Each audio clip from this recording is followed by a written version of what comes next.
how you can score good marks in MHCET 2021 examination, also from where you will get your hall ticket and what are the dates for the exams we are going to see in this video. Hello everyone, myself वैभव और स्वागत करता हूं मैं आप सभी का public speaker आपके इस YouTube चैनल पर। दोस्तों, वीडियो शुरू करने से पहले आपसे रिक्वेस्ट है, अगर आप चैनल पे नए हैं तो चैनल को सब्सक्राइब कर लीजिए, नोटिफिकेशन को भी ऑन कर लीजिए ताकि सारे इंपॉर्टेंट अपडेट्स आप तक पहुंचते रहे। जैसे कि आपको पता है कि कल उदय सामंत जो higher and technical education minister है, उन्होंने कल एक प्रेस कॉन्फ्रेंस ली और उस प्रेस कॉन्फ्रेंस में MHT CET के अंडर जितने भी एग्जाम्स होने वाले हैं उन सारे एग्जाम्स की जो डेट्स है वो उन्होंने डिक्लेयर की है। अभी ये जो डेट डिक्लेयर की गई है इसमें कोई भी चेंजेस नहीं होंगे, ये लगभग फाइनल डेट है। अगर कोविड की सिचुएशन बहुत ही वर्स्ट होती है तो चांसेस है कि डेट चेंज हो, अदरवाइज अभी डेट चेंज होने की कोई भी चांसेस नहीं है। यही फाइनल डेट्स जो है वो रहेंगे। सो वन बाय वन हम इन सारी चीज़ों पे बात करते हैं। सबसे पहले जो छोटे टॉपिक है उसको हम डिस्कस कर लेते हैं। सबसे पहले स्टूडेंट्स ने पूछा है कि हमें हॉल टिकट कहाँ मिलेगा। तो दोस्तों, आप कोई भी एग्जामिनेशन के लिए एंट्रेंस दे रहे हो, चाहे इंजीनियरिंग हो, लॉ हो या अदर जो भी एंट्रेंस आप दे रहे हो, यहाँ पे आपको आपने जिस पोर्टल पर फॉर्म फिल किया था वहाँ पे ही आपको लॉगिन कर आपका जो हॉल टिकट है वो रिसीव होगा। ये कब होगा? तो आपके एग्जामिनेशन के 8 दिन पहले लगभग आपको ये हॉल टिकट जो है वो आपके लॉगिन में मिल जाएगा। अगर आपकी एग्ज़ाम 16 सितंबर से शुरू होने वाली है तो लगभग आज या फिर कल तक आपको हॉल टिकट जो है वो आपके लॉगिन में मिल जाएगा। अगर आपकी एग्जामिनेशन 20 तारीख से शुरू होने वाली है तो 11-12 तारीख तक आपको हॉल टिकट जो है वो मिल जाएगा। इसलिए हॉल टिकट को लेकर आप चिंता मत कीजिए, लॉगिन कर आपको हॉल टिकट जो है वो डाउनलोड कर लेना है बिफोर द एग्जामिनेशन। इसी के साथ दोस्तों, बहुत से स्टूडेंट्स ने ये भी पूछा है कि ये एग्जामिनेशन ऑनलाइन होने वाली है या फिर ऑफलाइन होने वाली है। तो मैंने इस पे बार बार आपको बताया है कि ये जो एग्जामिनेशन है ये ऑनलाइन तरीके से होने वाली है, लेकिन आपको एग्जाम सेंटर पे जाके इसको देना पड़ेगा। आपने जब फॉर्म फिल किया था तो आपको लगभग 3 ऑप्शंस जो है वो CET की तरफ से मांगे गए होंगे। वहाँ पे आपने जो सिटीज़ फिल की है वहाँ पे ही आपको जो है वो सेंटर अलॉट होगा MHCET की तरफ से, और वहाँ पे जाकर ही आपको ऑनलाइन तरीके से एग्ज़ाम सेंटर पे एग्ज़ाम देनी है। तो ये बात भी आप क्लियर कर लीजिए। और एक क्वेश्चन जो बार बार स्टूडेंट्स ने पूछा है वो ये है कि कैलकुलेटर इसमें अलाउड है या नहीं। तो मैं आपको बताना चाहता हूँ कि कोई भी डिजिटल गैजेट यहाँ पे आपको अलाउड नहीं है। यहाँ तक कि अगर आपकी डिजिटल वॉच भी होगी तो भी वो यहाँ पे अलाउड नहीं है।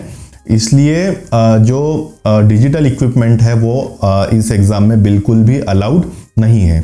इसके रिगार्डिंग जो प्रीवियस ईयर का स्टूडेंट्स का एक्सपीरियंस है वो भी मैं आपके साथ शेयर करने वाला हूँ अपने अगले वीडियो में।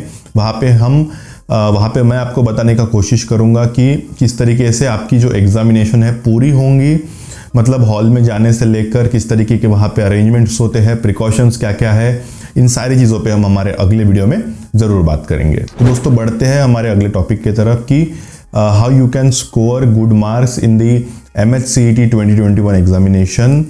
इसमें देखिए दोस्तों, 2-3 चीज़ें हैं, वन बाय वन हम देखते हैं। सबसे पहले तो आपको आपका सिलेबस जो है वो डाउनलोड कर लेना है रिस्पेक्टिव वेबसाइट से।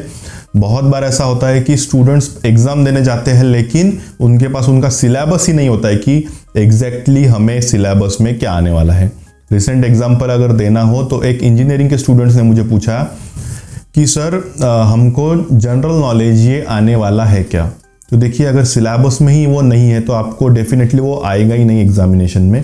इसलिए सिलेबस जो है वो आप डाउनलोड कर लीजिए, आपके रिस्पेक्टिव वेबसाइट पे वो आपको मिल जाएगा और उसके अकॉर्डिंग प्रिपेयर कीजिए। पॉइंट नंबर 2 दोस्तों ये है ब्रेक द चेन रूल। इसके एक पहले वीडियो में भी मैंने इसके बारे में बताया था। ब्रेक द चेन रूल जो है वो आपको फॉलो करना है। अगर आप लॉ के एंट्रेंस एग्जामिनेशन दे रहे हैं, इंजीनियरिंग के दे रहे हैं या फिर अदर एंट्रेंस एग्जामिनेशन दे रहे हैं तो आपको अलग अलग टॉपिक्स होंगे। जैसे लॉ की अगर हम बात करें तो लीगल, उसके बाद में इंग्लिश, मैथमेटिक्स, ऐसे 2-3 टॉपिक जो है वो लॉ में पूछे जाते हैं। इसी तरीके से जो इंजीनियरिंग के एग्जामिनेशन है उसमें भी पूछे जाते हैं। तो अगर आपको 3 टैब दिए हैं, जैसे हम एग्जांपल लेते हैं लीगल हो, मैथ्स हो या फिर इंग्लिश हो, तो अगर आप मैथ्स में अच्छे हैं तो सबसे पहले मैथ्स को सॉल्व कीजिए, ना कि लीगल को। क्योंकि अगर आप लीगल को सॉल्व करेंगे तो आपको अगर उसमें बेटर आप नहीं हैं तो आप कुछ क्वेश्चन शायद सॉल्व ना कर पाए और इससे आपका कॉन्फिडेंस जो है वो लो हो जाए और इसमें आपको ज़्यादा समय भी जाएगा। इसकी ही अगर दूसरी बाजू देखी जाए, अगर आप मैथ्स में अच्छे हैं और आप मैथ्स को पहले सॉल्व करते हैं तो आप आसानी से उसको सॉल्व भी कर पाएंगे, इसमें आपका कॉन्फिडेंस भी बढ़ेगा और साथ ही में इसमें टाइम कम लगने की वजह से आप अदर क्वेश्चन जो है वो जल्दी से जल्दी सॉल्व कर पाएंगे, जिसकी वजह से आप पूरी एग्जामिनेशन जो है वो सॉल्व करेंगे। तीसरा जो पॉइंट दोस्तों इसमें है वो ये है कि आपको पूरा पेपर सॉल्व करके आना है। इस एग्जामिनेशन में निगेटिव मार्किंग जो है वो नहीं है। अगर किसी पर्टिकुलर सब्जेक्ट में अगर निगेटिव मार्किंग हो किसी पर्टिकुलर कोर्स में तो वो आप पता कर लीजिए, लेकिन मैंने जहाँ तक पता किया है यहाँ पे निगेटिव मार्किंग जो है वो स्टूडेंट्स को नहीं है।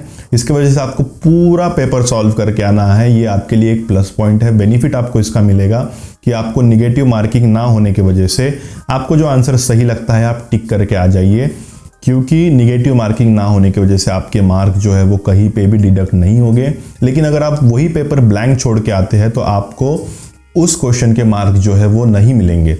तो इसीलिए निगेटिव मार्किंग नहीं है, आप अच्छी तरीके से पूरा पेपर सॉल्व करके आइए, जिसकी वजह से आप अच्छे से अच्छे मार्क जो है वो इस एग्जामिनेशन में स्कोर कर पाएंगे। तो दोस्तों अब बात करते हैं एग्जाम डेट्स की। आप स्क्रीन पर देख सकते हैं ये एग्जाम डेट्स का जो चार्ट है ये पब्लिश किया है टेक्निकल एजुकेशन मिनिस्टर इन्होंने। ये मैंने टेलीग्राम ग्रुप पे पोस्ट कर दिया है, वहाँ पे जाके आप इसको सिंपली देख सकते हैं और आपकी एग्जामिनेशन कब है वो आप सिंपली पता कर सकते हैं। सो गाइज आई होप इस वीडियो से आपको थोड़ी तो भी मदद मिलेगी। अगर आपको और भी कुछ डाउट है तो कमेंट्स के ज़रिए आप मुझे बता सकते हैं या फिर आप मुझे इंस्टाग्राम पे भी पर्सनली मैसेज कर सकते हैं, उसकी भी लिंक आपको डिस्क्रिप्शन बॉक्स में मिल जाएगी। Thank you, have a nice time.